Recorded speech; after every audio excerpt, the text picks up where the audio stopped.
everybody and welcome back to another WhizzyWelsh eventing vlog. I thought Seren's currently on her break. She's having a That's my dog, well not my dog, Mum and Dad's dog. Idiot.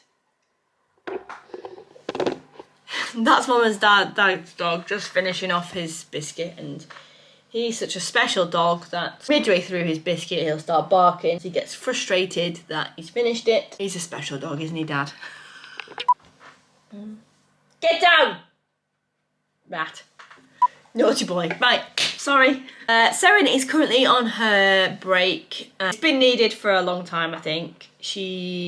I think she's quite sore all over. So like when I've been massaging her, she has kind of, like when I've been palpating and whatever, like behind her shoulders, just all up, shoulders, neck, withers, like behind her saddle, everywhere that would usually flag up when she needs a good seeing over by the physio, is kind of flagged up. So I'm kind of glad that it's not one particular area. So yeah, I've got the physio booked. She's had the vet and she had her Improvac injection.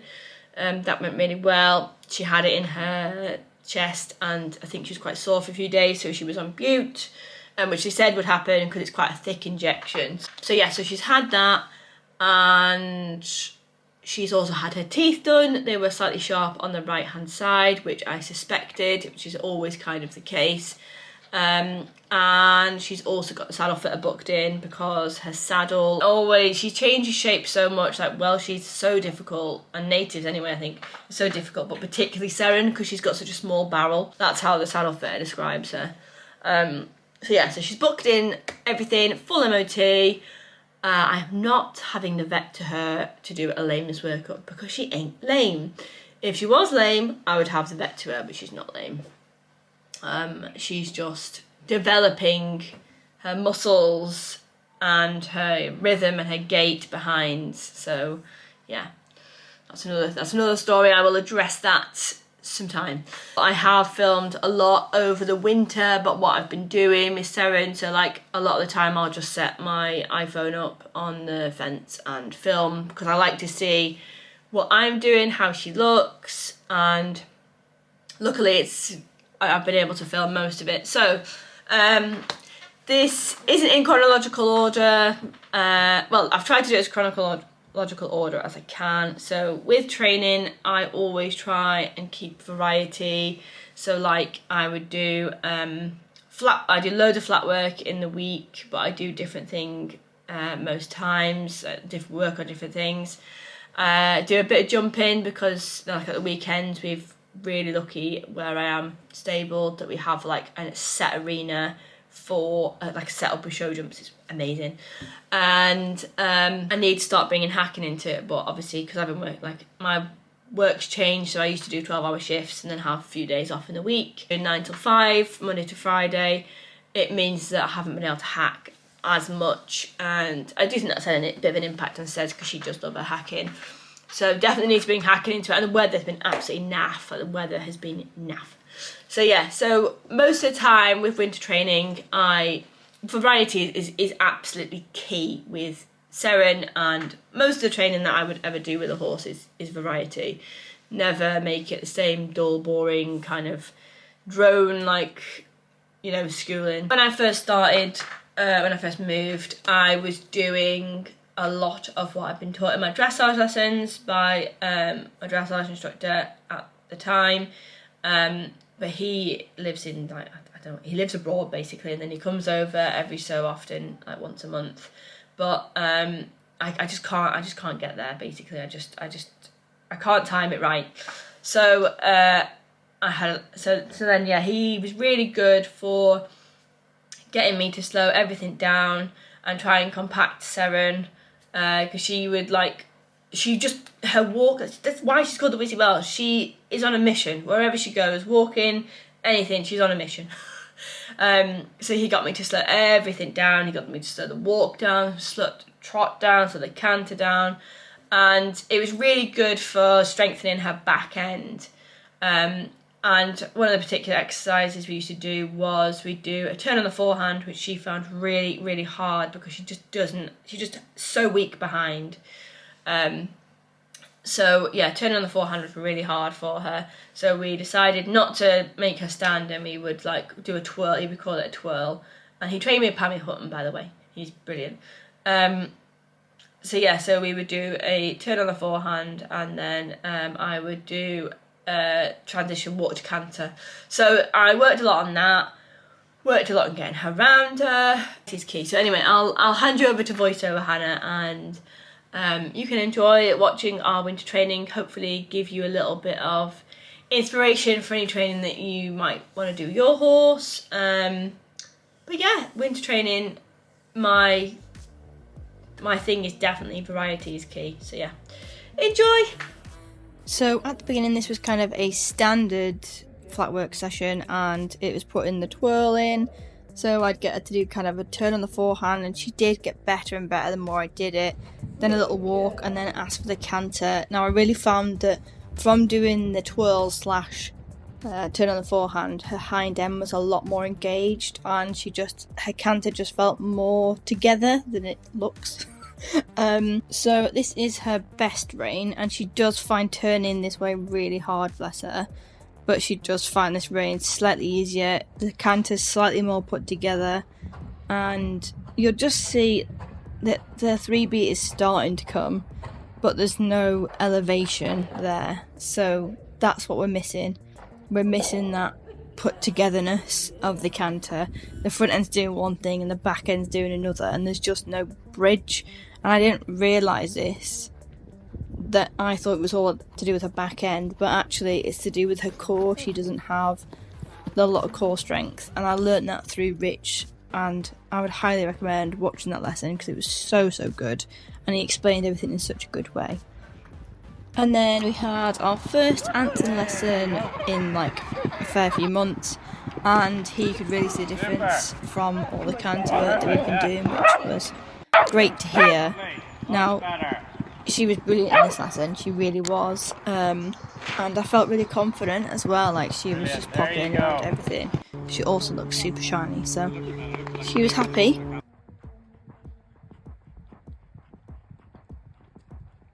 And then this was a fun little exercise I did. So it just consists of 2 raised poles across the school, and the idea is it's to help the balance and change of leg when you jump over. So basically this is trying to train her towards flying changes, and she was really good actually.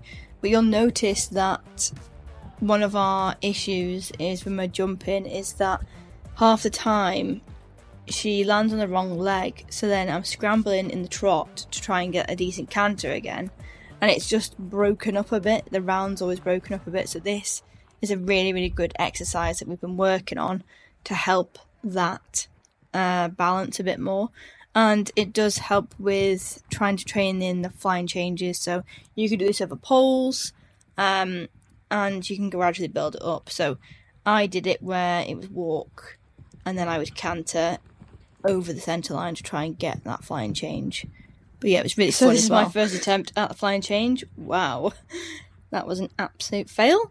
And then we try again on her better rein, and I bring her back to walk, and then ask for another bend and ask for the canter again, and then do the same again on this rein, and it's just so that she gets used to the weight change and me asking her to change her leg, and she actually gets it this time, and I'm quite impressed with changing her leg. I think we finished on that note because I was really pleased.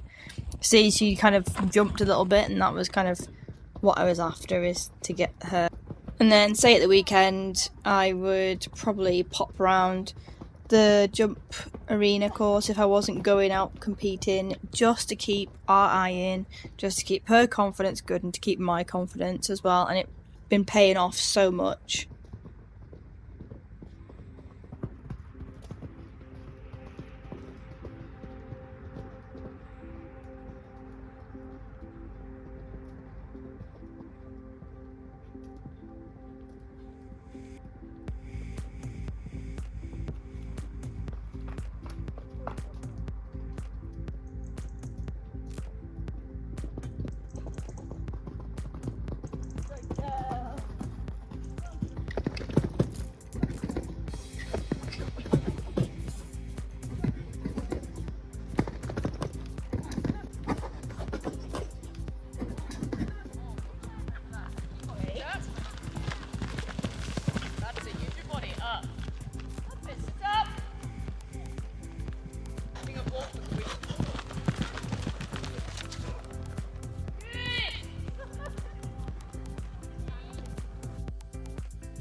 Believe in yourself a little bit, especially in a double like that. Once you jump in, all you need to do is just a little squeeze and you'll get out no problem whatsoever.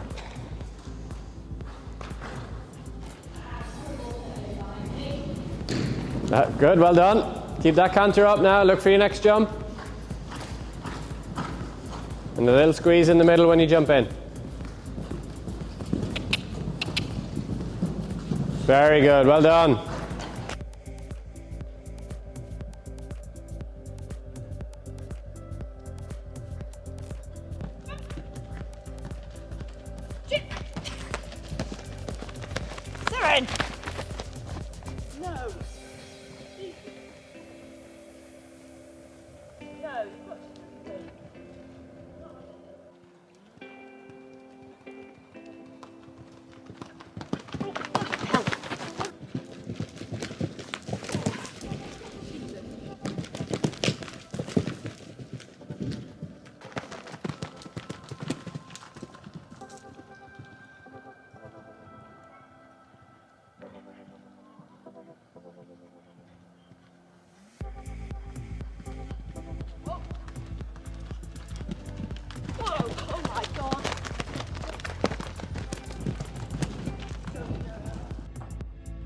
So this session was actually after I'd watched Emily Dobson's eventing video with Mary King. Really good vlog, by the way, to watch EMD eventing with Mary King, and it was all about what Mary was saying, like make every single transition count, keep it really consistent, otherwise you'll miss things. So this was a lot of repeating, like the trot to canter transition, making her round, making her aware, and not letting her run on when she was coming back down into the trot transition from the canter, and even like halt to walk, you know, just repeating, trying to get it nice and consistent, and it worked really well. So I highly recommend watching that vlog and practicing it with your own horse. So like getting them off your leg the first time. If they don't, make them listen to it, and just respect you and understand that they have to behave in a certain way where it's repetitive. So like here, Seren is saying no to bending to the right side, which she has always struggled with. And actually what I found is by flexing her to the right and then getting a bit of relaxation so she does stretch and flex to the right, her canter is a lot better afterwards.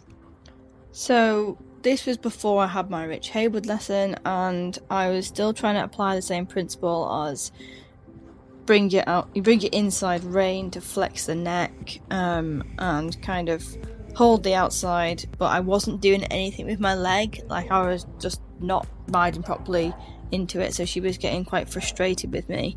And you'll notice it says like jabs her head down, and that's just her evading the bit. Like, watch her canter here, she's not really bending over her back. She's short, and it's what I was asking for, was to kind of collect the canter, but she's actually not working properly. So like here, she's got a bit of a swing through her like back legs, but there's not a lot of swing through her body, and yeah, the canter's just disjointed in.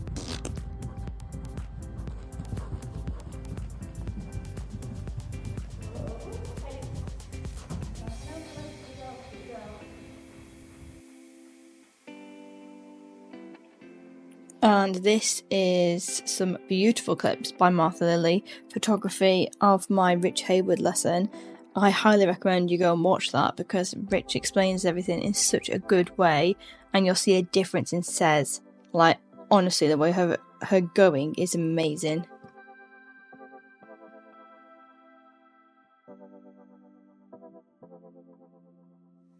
So this is my first flatwork session after my Rich Hayward lesson, and in my salute neck strap. So see if you can see a difference, because I can already. Seren is just a lot more rounder as the session goes on, and she's working correctly. And watch the canter, there's a little bit of elevation there. So the idea of Rich's training was let her, bend her to the inside and then leg heel her over into my outside rein. Once she does that, relax the rein and then ask for more canter, and it's working so well.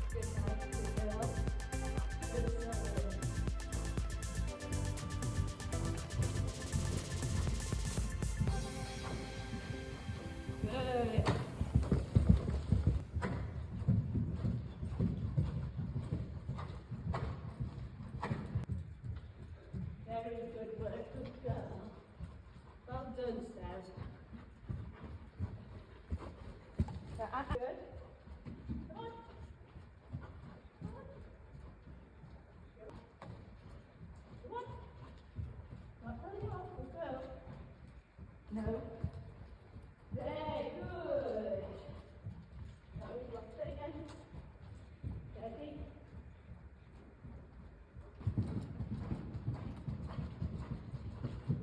I know.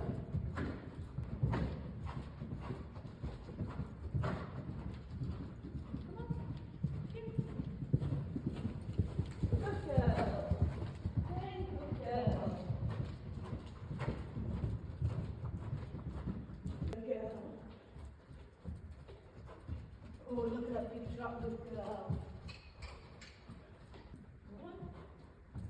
Good girl. Dandy. Lovely work, good girl.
So this is like maybe a week, 2 weeks later, and this is a prime example of how confidence can differ from day to day between horse and rider. And this day, Seren was feeling a little bit like backwards, like behind my leg. She wasn't very sure of herself, and that impacted our session. So I thought we had a nice rhythm here, and just left my leg because I thought we were going to do a nice stride. And you cannot, for 1 second, leave your leg off Seren. She needs you there constantly, all the time.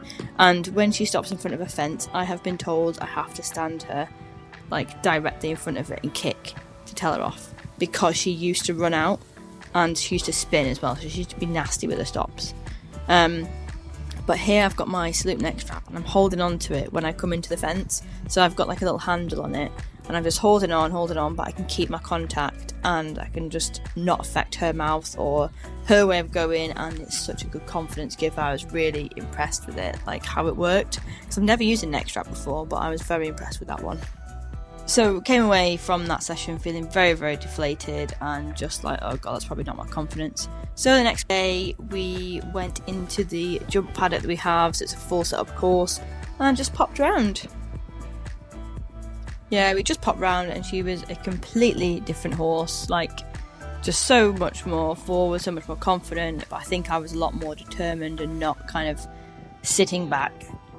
So I guess I've just learnt now that I can't do 1 or 2 fences. I have to kind of put a course together, or like a combination of 2 or 3 fences, just because it does nothing for my confidence, it does nothing for her confidence. So like when I'm doing a warm-up at shows, I can only do a few jumps. I won't ever jump higher than I need to. Like a lot of the time, I think it was Scott Brash that said the warm-up's not a test of the horse's scope, and I know that when I was younger I definitely used to do that, like a little child I was. But yeah, like I can't even jump a ox or anything in a warm-up arena because it just doesn't do anything for my confidence. Whereas jumping around here, so that blue ox I was terrified of, because I had another thing to look at, I was absolutely fine. Like, this is why I get so frustrated with Cez, especially out at show jumping or like arena eventing when things go wrong, because she's so capable. Like, she does, she loves it. Love her jumping, like the feel that she gives when she comes into a fence. And I think her confidence is so fragile, bless her. I do think before I had her, she was jumped quite big fences and just kind of galloped into them by some kids. And I do have sources that have told me that. So yeah, I have had to rebuild her confidence, bless her.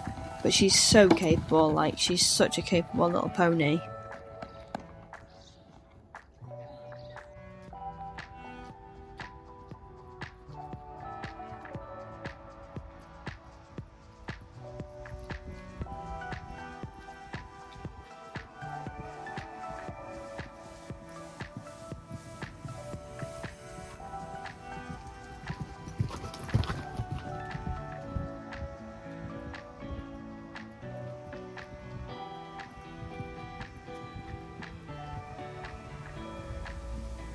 I see a lot of comments about Seren having a weird back end or whatever, or a weird canter. I mean, this is when I first had her, and this is her cantering naturally. Like, she naturally has a 4-beat gait. She was never schooled or produced. She was literally just backed and ridden a bit, did a bit of jumping, did one show, I think. Like, she was backed really well and everything, but she was never properly produced afterwards. So this is what she was like. Oh, a little fatty as well, isn't she? So yeah, this is what I was dealing with when I first got her. She just didn't have a canter at all. And then this is her, a lot more streamlined and a lot more fit. Like, she's just muscled up in all the right places. Well, she's getting there on the wrong leg. But you can even see by like loose schooling her how much her canter has come on, and why it's taken me so long to actually get any kind of canter is because she was 9 when I got her and she was stuck in her own way. And as I said in my post, if you read it, that imagine imagine a physio saying to you, right, or like in a gait analysis, you need to change the way you walk, or you need to change the way you run. And it takes a long time because you need to be you need to change your muscles, you need to change ligaments, like strength, and strengthen your muscles as well in all the right places. And that's exactly what Seren is like with her canter, and that is why she has a dodgy canter, because it's always been there, it's always been part of her, and I'm just now starting to find the right tools to bridge that gap with her core strength. So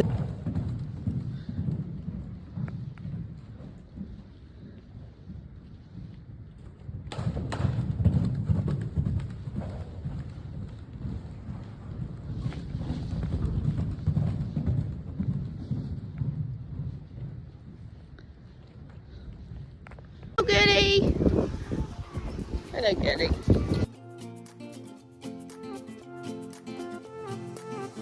A new place, a new home for a while.